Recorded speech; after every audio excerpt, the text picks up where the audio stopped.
There are only 2 times in my life when I've genuinely believed I was going to die. One was a car accident when I was 16. The other happened deep inside a national forest, with nobody close enough to hear me scream. What still keeps me awake isn't what I saw that night. It's the fact that whoever was out there had been watching me long before I realized I wasn't alone. Even now, almost 4 years later, I still replay one question in my head. Why didn't they do anything while I was awake? I've spent hundreds of nights camping by myself since I was a kid. Solitude never scared me. People did. That's why, whenever I had a few days off from work, I'd disappear somewhere without cell service, where nobody knew my name. In the fall of 2022, I picked a remote section of national forest in western Montana. The trail wasn't popular that time of year. Temperatures dropped below freezing after sunset, and most hikers had already packed away their gear until spring. Perfect. Or at least, that's what I thought. It took almost 4 hours to drive there from my apartment. By the time I reached the trailhead, the parking lot was nearly empty. Only one other pickup truck sat in the far corner. It looked like it had been there for days. The windshield was covered in dust.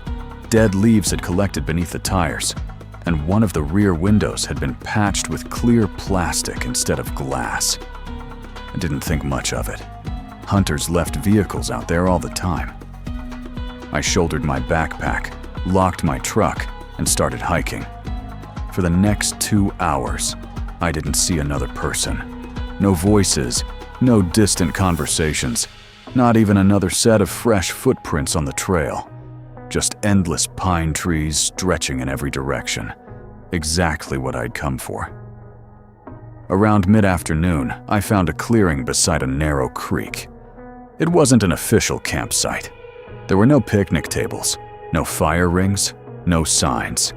Just a flat patch of ground surrounded by towering pines. It felt hidden, like the kind of place you'd never accidentally stumble across. I pitched my tent, gathered enough firewood for the night, and spent the next hour wandering along the creek with a fishing rod.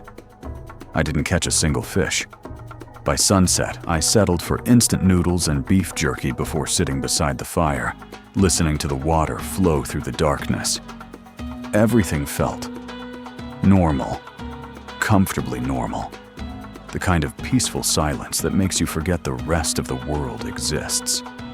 Until I noticed something that I still can't explain. My backpack wasn't where I'd left it. I stared at the empty spot beside the log where I'd dropped it less than 10 minutes earlier. For a second, I honestly wondered if I was losing my mind. Then I found it. It was sitting nearly 15 feet away, leaning neatly against a tree. I hadn't moved it.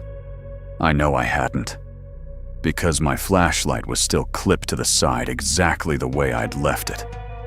I stood there for almost a minute, trying to come up with any reasonable explanation. Maybe I'd absent-mindedly carried it over there. Maybe I was more tired than I realized. It sounds ridiculous now. But when you're alone in the middle of thousands of acres of forest, your brain will cling to any explanation that isn't the obvious one. I picked it up, laughed at myself, and tried to convince myself I was just exhausted. If I'd packed my truck and left right then, none of the things that happened later that night would have happened at all. I picked the backpack up and carried it back to the fire. I remember checking the ground around the tree where I'd found it, almost expecting to see footprints. There weren't any. The forest floor was covered with dry pine needles, making it almost impossible to tell whether anyone had walked through recently. I stood there for another minute, listening. Nothing. Just the creek flowing through the darkness.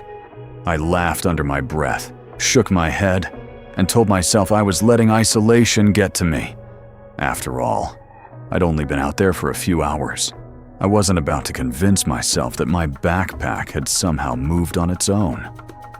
I sat back down by the fire and tried reading a novel I'd brought with me. I don't think I made it through 2 pages. That strange feeling had settled in. The one you can't explain. The feeling that someone is looking at you, even when you can't see anyone. I kept glancing toward the trees every few seconds. Every shadow suddenly looked different. Every fallen log looked like someone crouching behind it. I finally blamed it on my imagination and decided to call it a night. Before climbing into my tent, I poured a bottle of water over the campfire until the last glowing ember disappeared. The darkness swallowed the campsite almost instantly. Only my headlamp cut through the blackness as I zipped the tent shut. Inside, I changed into warmer clothes and climbed into my sleeping bag. It couldn't have been more than 10 o'clock. I plugged my phone into a power bank even though I didn't have any signal. Old habit. I figured I'd watch a downloaded movie until I got tired. Maybe 20 minutes passed. Then, I heard something. A soft metallic clink. I paused the movie. Silence. A few seconds later. Clink. This time, I recognized it. It sounded exactly like someone lightly tapping metal against metal. My cooking pot. The one I'd left hanging from a hook beside the fire pit. I stayed completely still. Maybe the wind. Except, there wasn't any wind. The trees hadn't moved once all evening. Then came a third sound. Clink. Longer this time. As if someone had picked the pot up and slowly set it back down. My heartbeat immediately sped up. I reached for the flashlight beside my sleeping bag. For nearly a minute, I just listened. Nothing. No footsteps. No voices. No movement. Finally, I convinced myself to unzip the tent, just enough to peek outside.